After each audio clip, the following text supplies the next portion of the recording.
Voy a ofrecerles una reflexión de un pasaje bíblico, el capítulo 2 del libro del Génesis. La motivación de que yo haga este video tiene que ver con una clase que he dado y nombraré a los chicos que en esa clase me sugirieron, también me pidieron que lo que habíamos compartido en la clase se tradujera en un video para que quedara disponible para quien quisiera interiorizarse sobre este tema.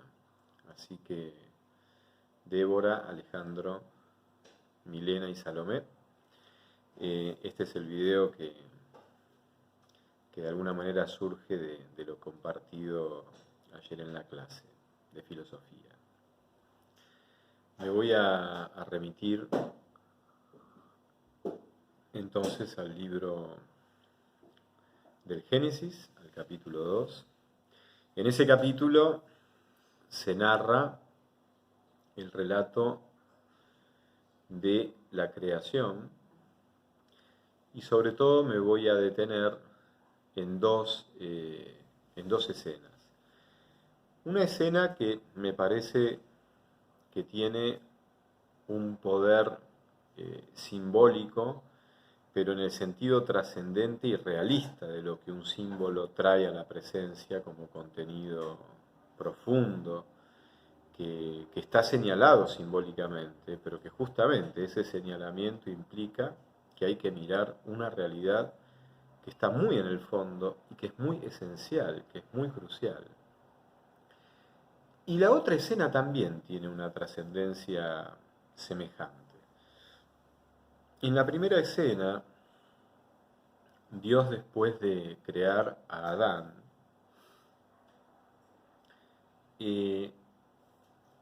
la escena dice: Dios quería saber cómo Adán nombraría a cada una de las criaturas que Dios había creado. Dios quería saber cómo Adán nombraría a cada una de las criaturas que Dios había creado. Es decir, Dios no sabe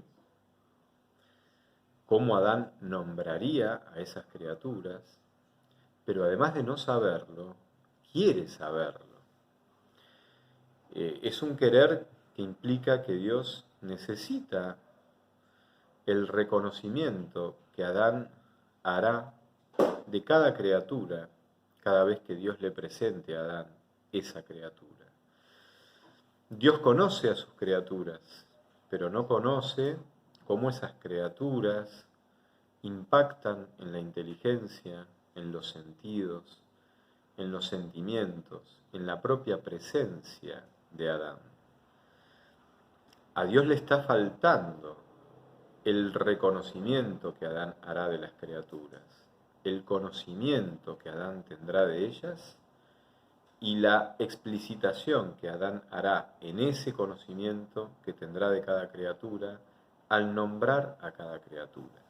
Nombrar aquí es disponer desde la propia presencia la posibilidad de recibir y hacer presente y recibir la presencia diferente de este otro ser, que es la criatura que yo voy a mirar, que Adán va a mirar, que Adán va a sentir, que Adán va a inteligir, a comprender, y que Adán va a hacer presente en esa liturgia que significa nombrar a alguien para consumar ese encuentro con ese alguien o ese encuentro con ese ser, sea un alguien o no sea un alguien.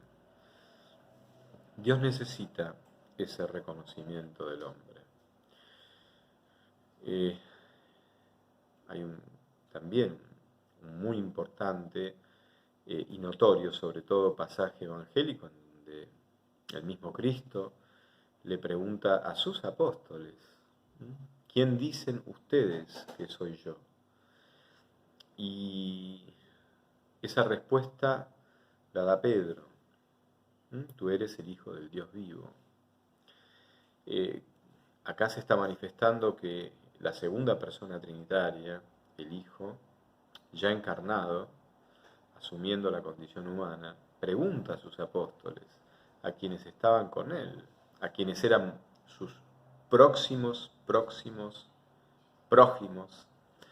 especiales, los que convivían con él, los que vivían con él. Él necesita ese reconocimiento de ellos. Bueno, acá en la escena del Génesis ocurre algo muy similar. La mirada que Dios tiene sobre el mundo, la mirada que Dios tiene sobre mí, sobre ustedes, cada uno, la mirada que Dios tiene y el conocimiento que en esa mirada reverbera respecto de cada una de las criaturas que Dios crea, que reconoce, que mira, que ama. En esa mirada de Dios aparece el deseo de Dios y la necesidad de Dios de que su mirada se complete, se enriquezca con la novedad de la mirada humana respecto de su creación, de la creación de Dios, de cada una de las criaturas que Dios ha creado. A los ojos de Dios les están faltando los ojos humanos, los ojos de Adán.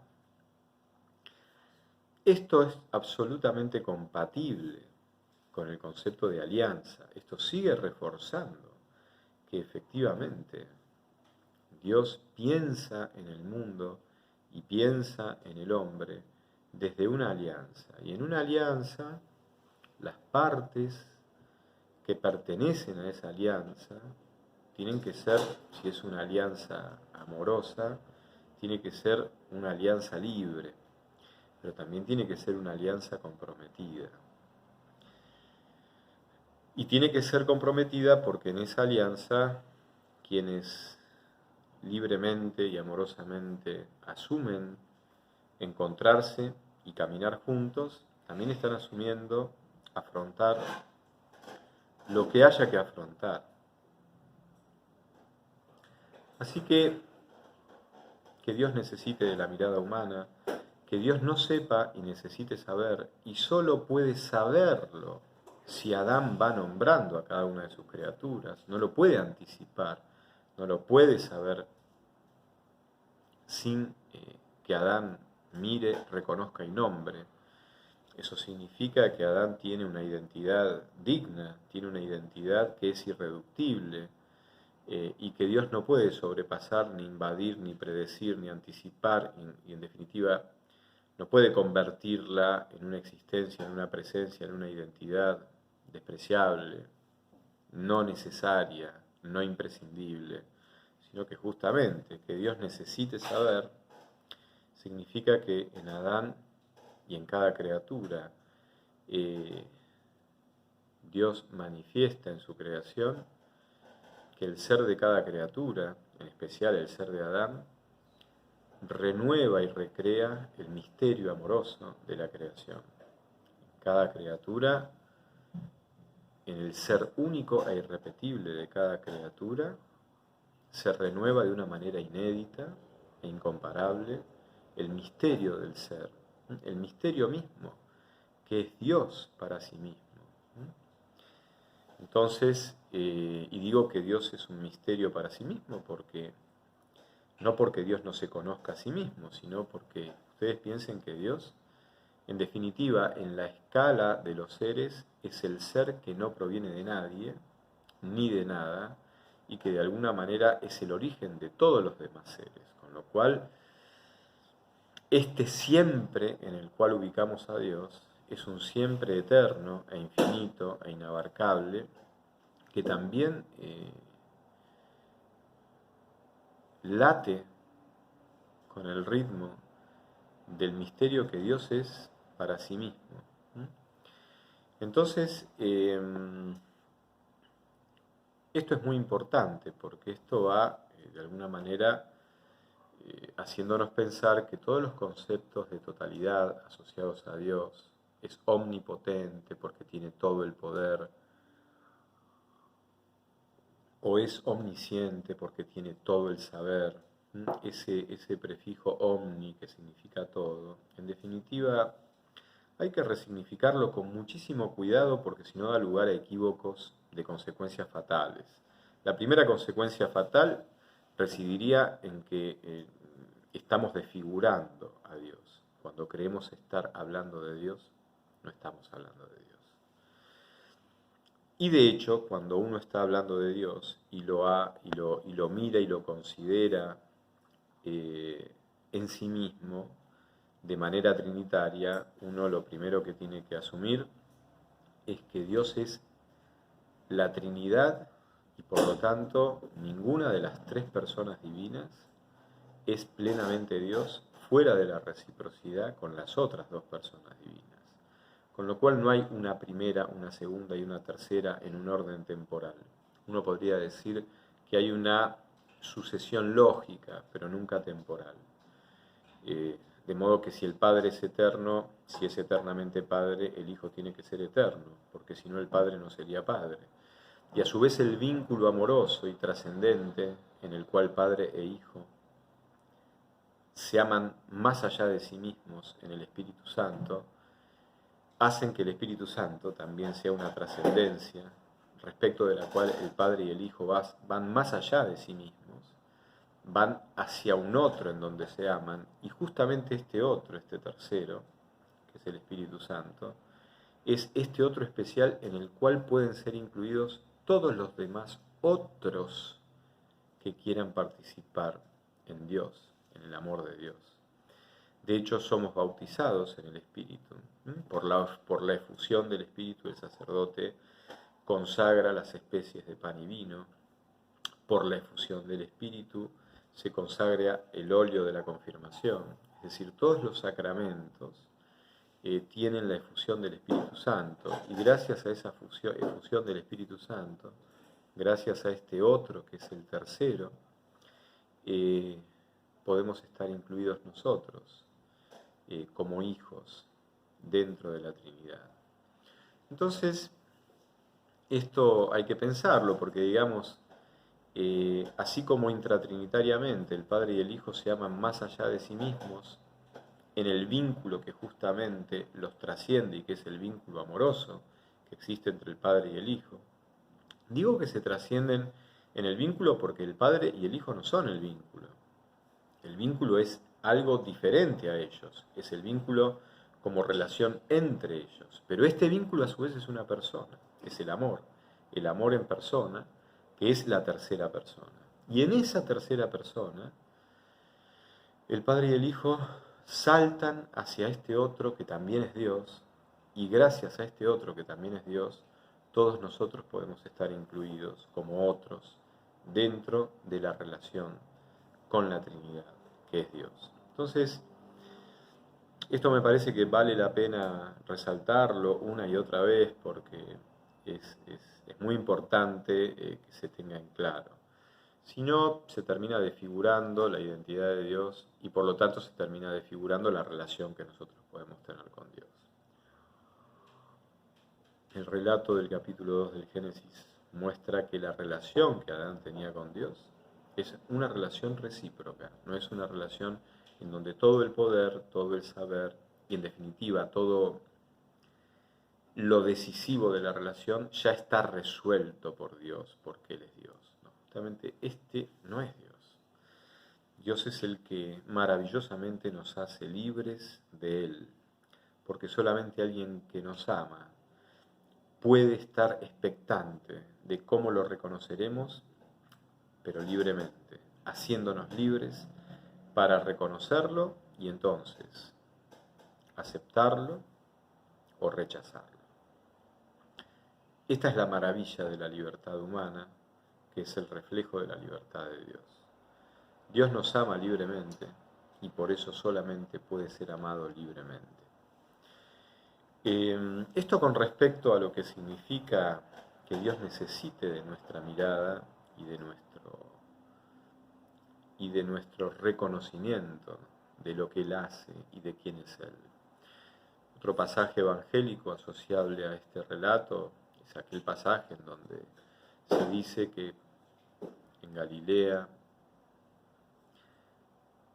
había tan poca fe que Cristo casi no podía hacer milagros.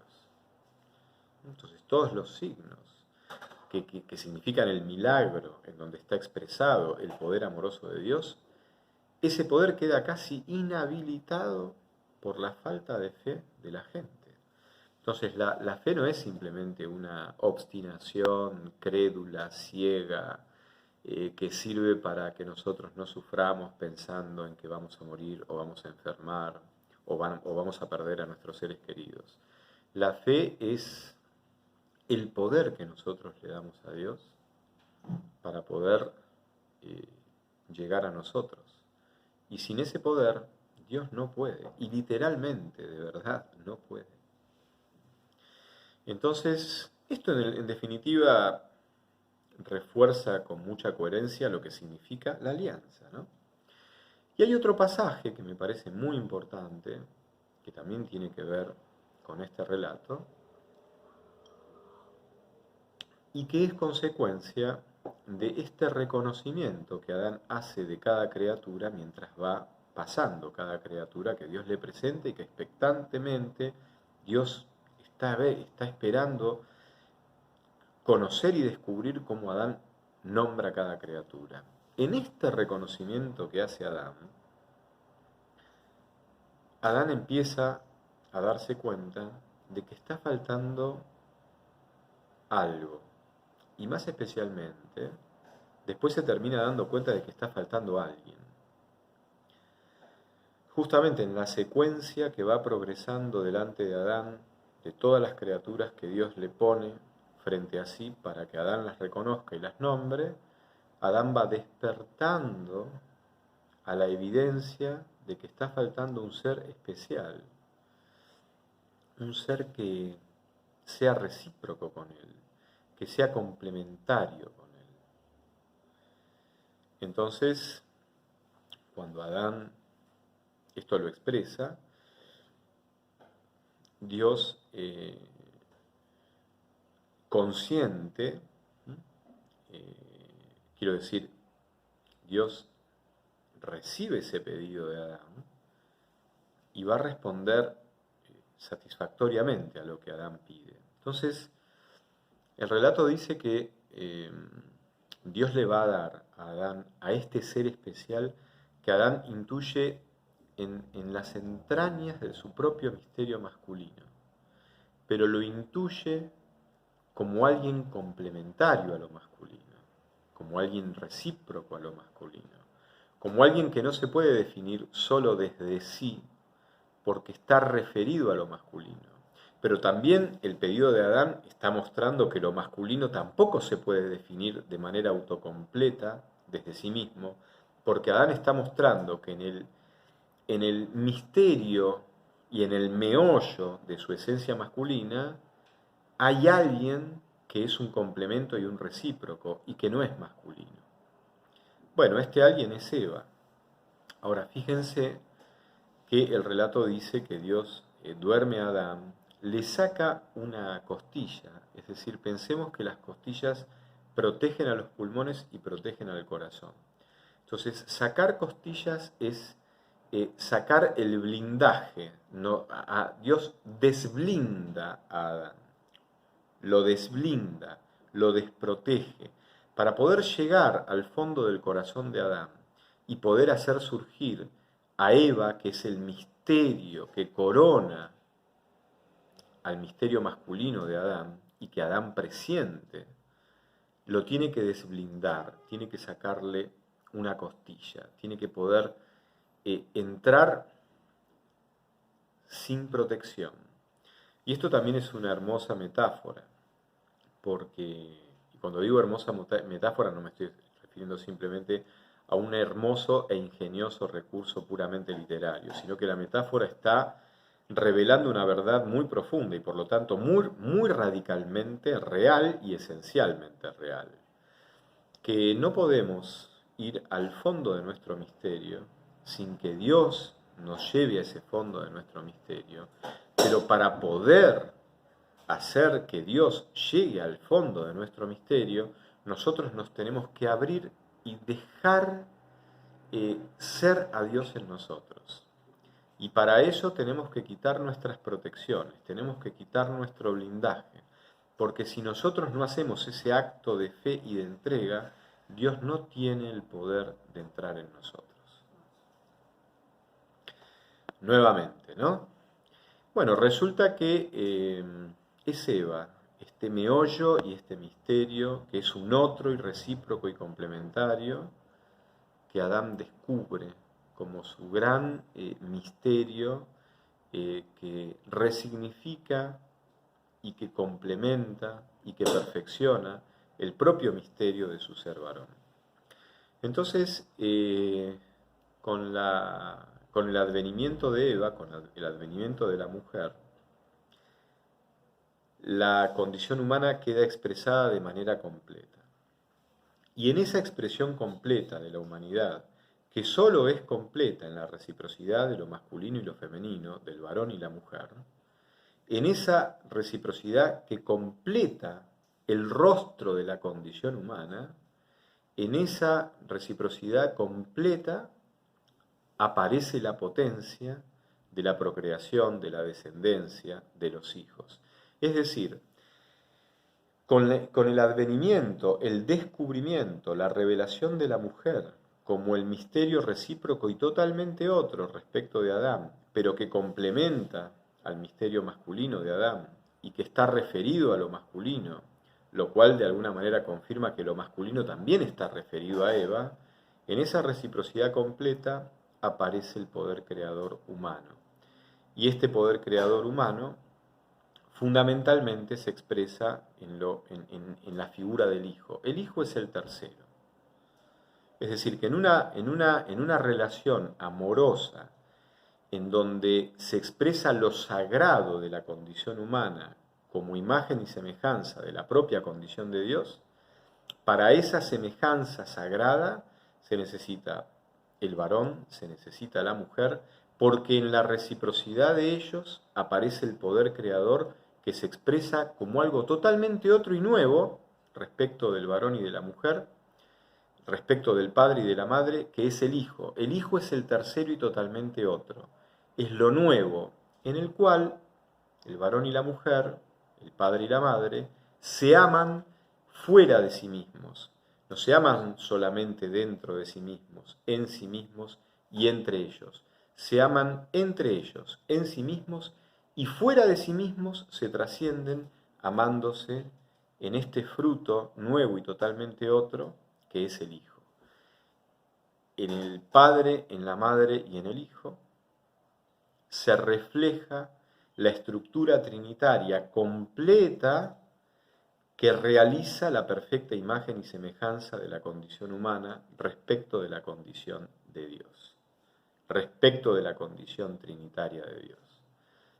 La pareja humana refleja el amor sagrado que hace posible la visibilización de lo sagrado de la condición humana misma, porque en el amor entre el varón y la mujer aparece la reciprocidad capaz de crear y de amarse en ese nuevo, otro y tercero que es el Hijo. Esta es la interpretación metafísica, ontológica y a su vez teológica, llena de sentido porque realiza perfectamente la comprensión de lo que significa de verdad ser hechos a imagen y semejanza de Dios. Es la pareja humana, varón y mujer, la que en la reciprocidad tiene el poder creador de Dios, de amarse más allá de ellas mismas, o sea, de amarse esa pareja más allá de sí misma, en ese otro, en ese tercero, que es el Hijo. Esto también refleja cómo Dios se ama más allá de sí en la propia creación. El amor que es Dios es un amor completo, es un amor perfecto, y es más perfecto amarse a sí mismo y más allá de sí mismo que solamente amarse a sí mismo.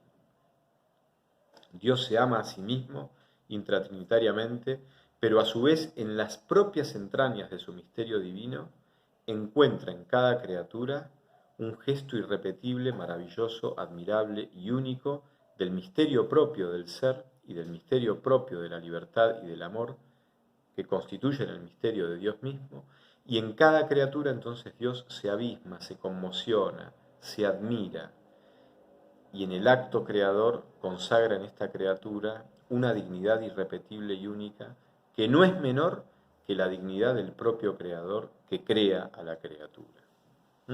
Entonces Dios se ama a sí mismo, más allá de sí mismo, en las criaturas y en especial en la criatura central en donde se realiza la imagen y semejanza de Dios, que es el hombre. Pero este hombre no es ni el varón tomado a solas, ni la mujer tomada unilateralmente, sino que es la reciprocidad del varón y la mujer, reciprocidad en la que sí yace el poder creador, gracias al cual la pareja humana, de varón y mujer, se puede amar a sí misma, más allá de sí misma, en el tercero y nuevo, que es el Hijo, así como Dios se ama en la creación.